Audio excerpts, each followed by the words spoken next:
Hey guys, welcome back to another video. I'm sure a lot of you saw my last video from yesterday in which I reacted to ED's 2022 and beyond video that they just posted. I was checking back at it a little while ago, and this is what I saw. 392 subscribers, up from 381 the previous day. Wow, that's pretty good. And the video has, wait, how many views?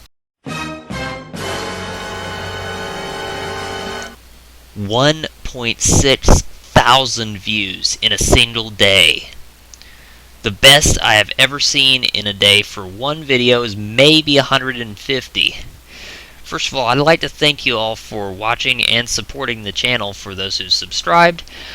And I figured the best way to do that is to improve some things from that last video.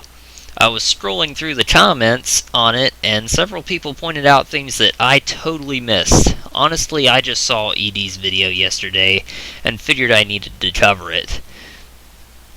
This time, however, I've done some more research, so let's go through this again, shall we?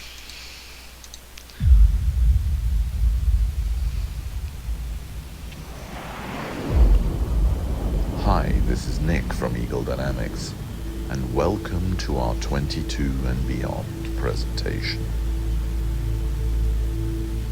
Thank you for your trust in our team during... Alright, well that's Black Shark 3, of course updated model, cockpit, and possibly R-73 Archer missiles. I heard that they were going to put those on there, but I also heard something like they decided not to.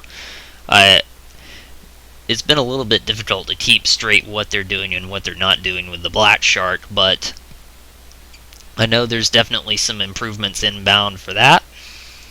during these uncertain times, and thank you for your faith in...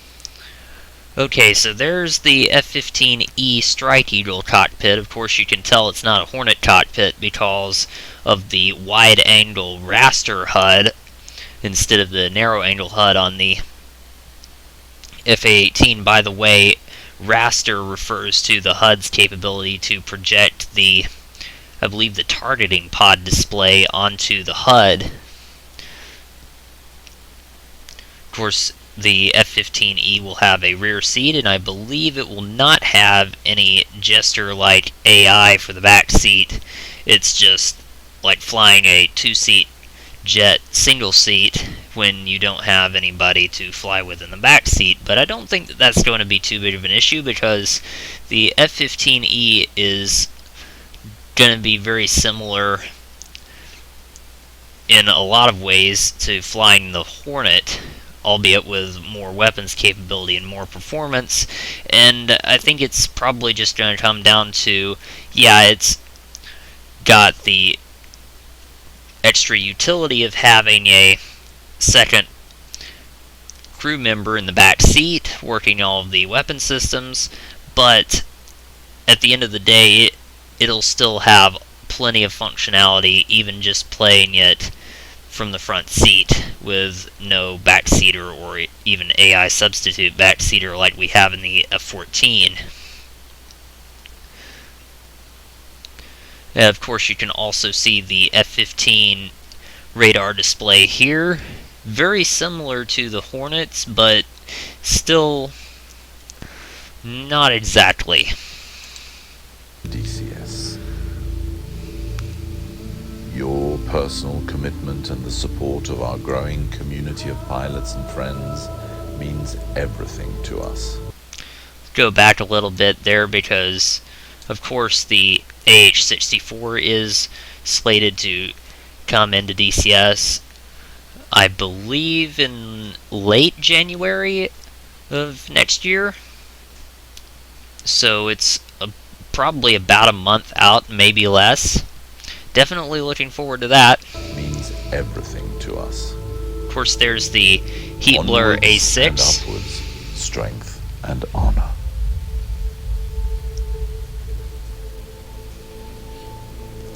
They got some really cool shots of the F-15E in here. I see trees of green. There's the updated weather effects for sure. I see them blue. Mariana's map here, looking very nice. Hopefully some performance improvements there. Okay, so that was just T-72s. Now, I do believe that this particular version of the T-72 is not currently controllable in combined arms.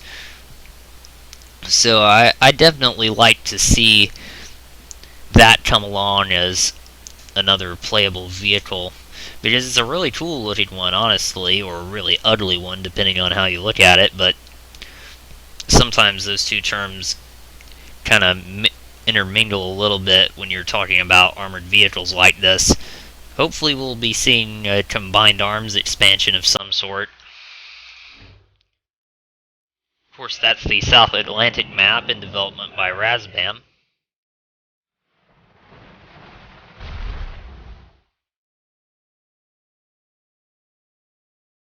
There's the SA-5 Gammon, very nice model there. I'm honestly not sure if that one's been updated or from what we already have, or if it's just the same. It's probably just the same, honestly, because I don't see the need for them to drastically revise something that came out as recently as the SA-5 did.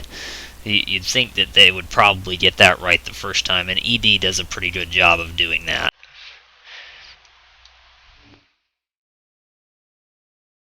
For the most part.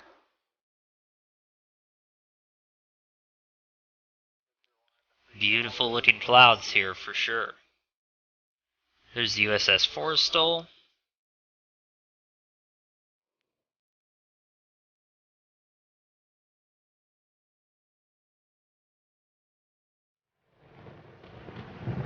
Of course, we got the C-47s here and the flak effects. Okay, well, let's hold it right about there.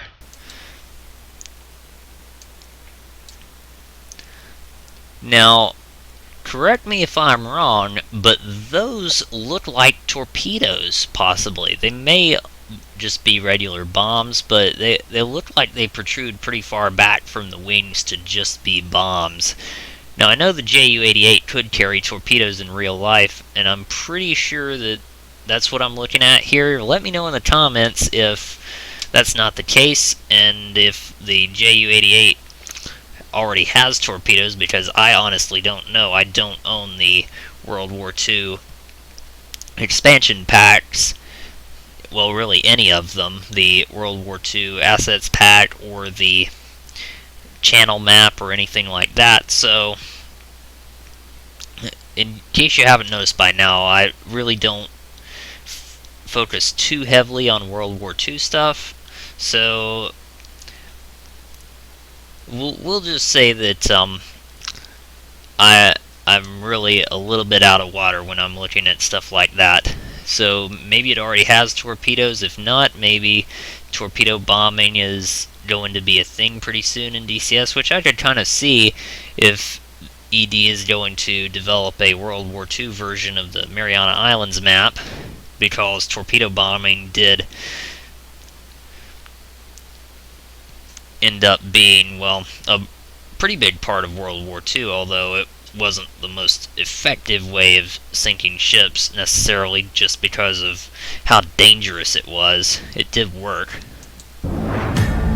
Here's that really cool scene from of the F-15E taking off. Alright, so someone pointed out possibly updated SA2 or SM2 standard SAM model here. And if it's anything like the one that I see get fired from the Constellation class frigate mod that the Admiral has worked on, well, yeah, that could definitely use to be updated, but it seems like that is just a placeholder that he may have put in. I'm not honestly sure, because it seems like I've seen a higher res and SA2 model get fired from the ships that come with DCS, like the Arleigh class destroyer. Speaking of which, okay, we got C-47s dropping paratroops here. Okay, a couple of F-14s here. Of course, the F-14 is still in early access. I believe we still have another version to get of the F-14, the F-14A135GR early, and possibly also the F-14A95GR, which is the version that does not have the chin pod, and I believe it's also the version that Iran got, the early version with no television camera system and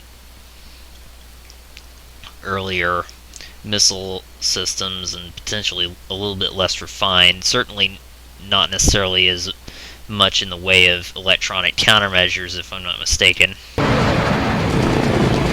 Of course, the Mi-24. Okay, we got artillery back here.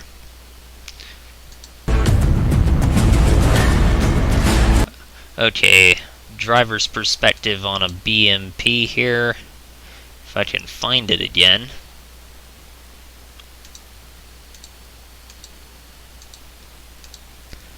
There we go. MiG-29, and then this stuff right here. So we've got someone said updated missile and fire effects. So missile effects, honestly, for me, it's a little bit hard to tell, not gonna lie, but I could definitely see that for sure.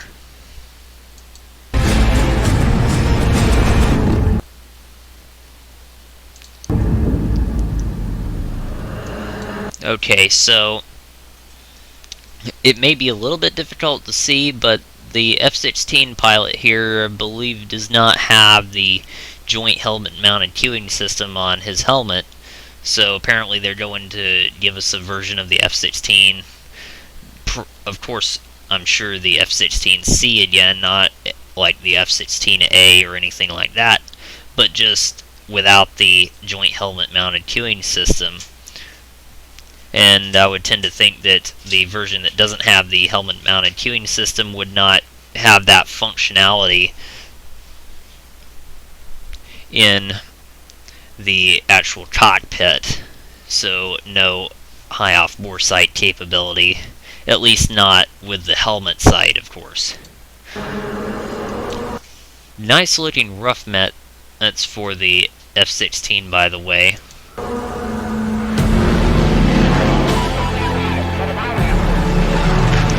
Okay, of course, the de Havilland Mosquito that recently got introduced. I haven't really touched on this, but of course it's in early access, so they will continue to develop it.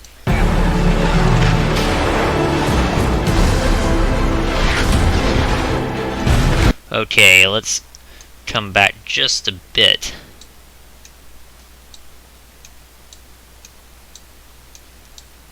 There we go. So updated ship damage models. Definitely look at this right here. This is these really small holes around that Spy 1 radar, and over here on this smokestack as well, or exhaust stack, whatever.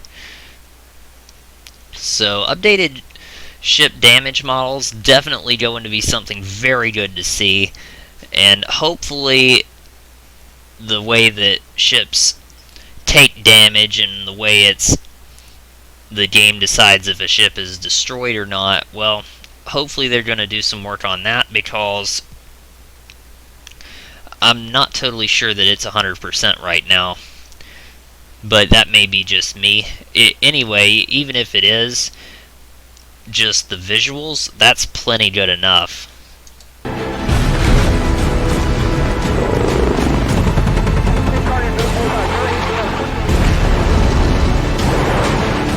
Okay, there's the A6 again. Up. Alright, so I looked at this in my last video, and I honestly did not know what this was, so I've taken a look back at it because someone, of course, in the comments pointed it out. Leave it to me to get things wrong, but This is a CRAM, the Counter Rocket and Mortar System, which is basically a phalanx mounted on a truck. This is something that's fairly new, but it's definitely good to see stuff like this, because it means that they're giving the ground vehicles and the air defense systems some love for sure. So this is not to be confused with the other CRAM, the SEA RAM, which is a point defense system used by some US Navy ships, and I believe it combines a phalanx with an 18-shot rolling airframe missile launcher.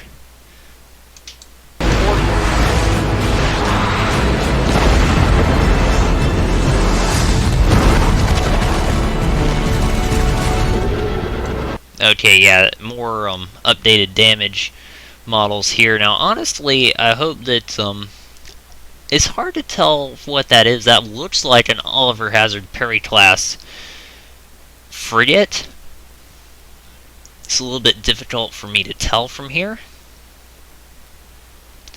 But, oh yeah, updated CWiz tracer color. So that's not something that I'm likely to pick up on. Unfortunately, color is not my strong suit.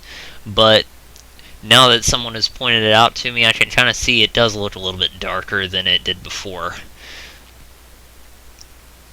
So hopefully the updated ship damage models will include updated high-res models for some of the ships that were just kind of carried over from Lock-On, like, for example, the Grisha class frigate or corvette. I forget if the Grisha is a corvette or a frigate. It's like kind of in between a frigate and a corvette in terms of like size and armament. So I'm not really sure which one it is off the top of my head. But that's just an example. It's one of the low-res ship models that I think they just ported over from Lock-On way back when. Definitely would be good to see that. Okay, updated SA-10 model. That was also pointed out to me.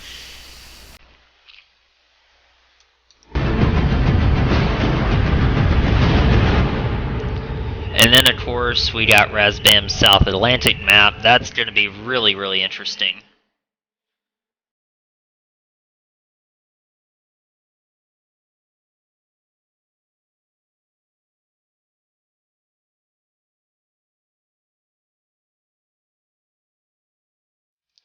Okay, so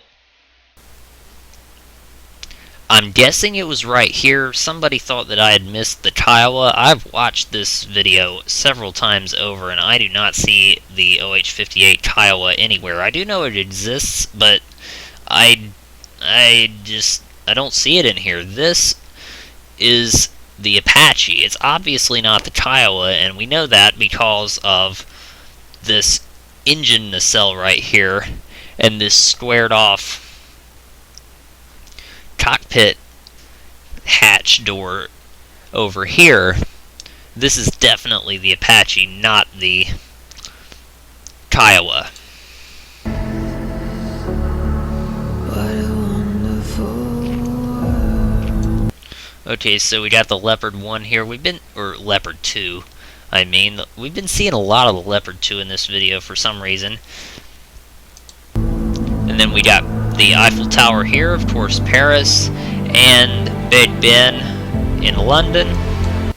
So both of those were pointed out to me again because I am not really that big into the World War II sort of stuff, the channel map or anything like that.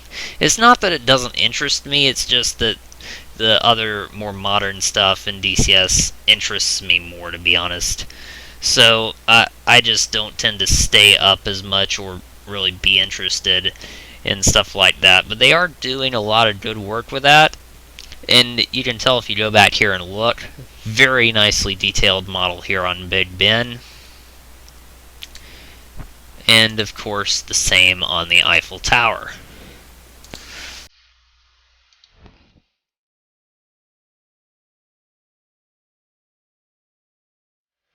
seat of the F-15E.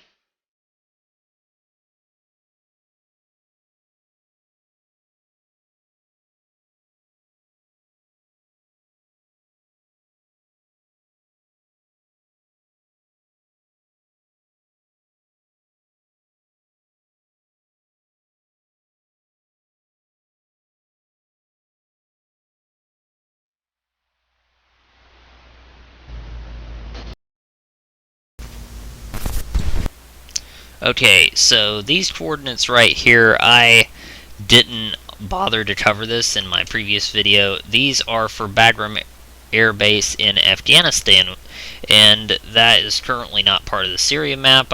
It sounds like what's going on is they may introduce an Afghanistan map. I'm honestly not too sure what this is supposed to mean, because if I'm not mistaken, expanding the Syria map out that far is going to be a bit of a stretch for one map. And I've been hearing some, well, we'll just call them rumors, that there may be a Afghanistan map in the works. Very good to see there.